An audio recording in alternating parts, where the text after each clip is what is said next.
All right, today's question is, if I want to cleanse, what cleanse is the best?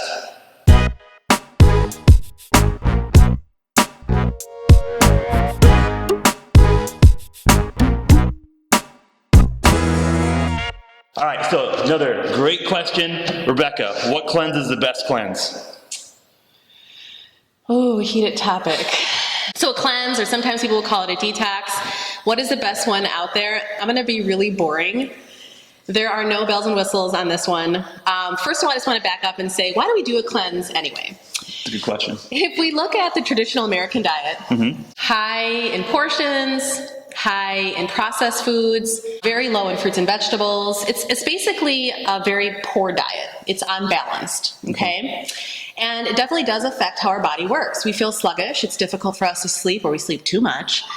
We have poor energy throughout the day. We have a lot of GI problems or gut problems, feeling bloated, things along those lines. So we're always looking at that silver lining that I need to make my body feel better. Like we may feel bad about how we eat, or we have regret after a weekend's trip away, or whatever it might be. It tends, though, to create this back and forth. Poor diet, do this really extreme cleanse. Poor diet, really extreme cleanse. What's really cool is the body actually is designed to cleanse on its own. Amazing, amazing. But, I just wanted to hit you again. Okay. But we don't tend to give the right foods for it to work right, okay? So first of all, what are the ways the body cleanses? Sweating. You got a lot of that going on in here, right? And you guys do your workouts. Like I talked about the gut.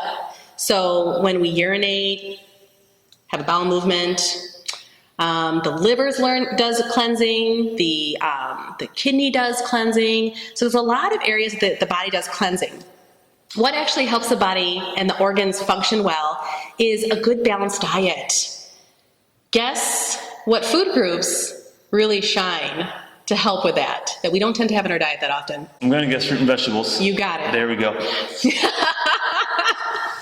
But if you look at that traditional American diet, fruits and vegetables are not a part of that. So yeah, fruits and vegetables have a plethora of vitamins, minerals, water, antioxidants, all of these like helper nutrients that actually help the organs do what they have to do. Help with energy and make your liver and your intestines and your kidneys function properly, okay? To cleanse out what's unnecessary in the body. I mentioned water. That's another thing.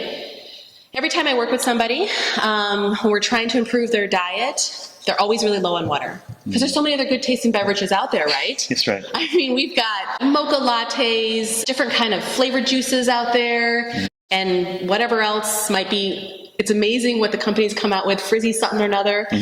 So those are fine, but they don't have what our liver needs to do its cleansing, which is water. Gotcha. So what happens with the body is when we drink something that might have a little bit of water in there, it has to go through all of the additives, colorants, artificial sugars in order for it to get the plain water. So it works harder. Gotcha. You know, it's not happy that way. Gotcha.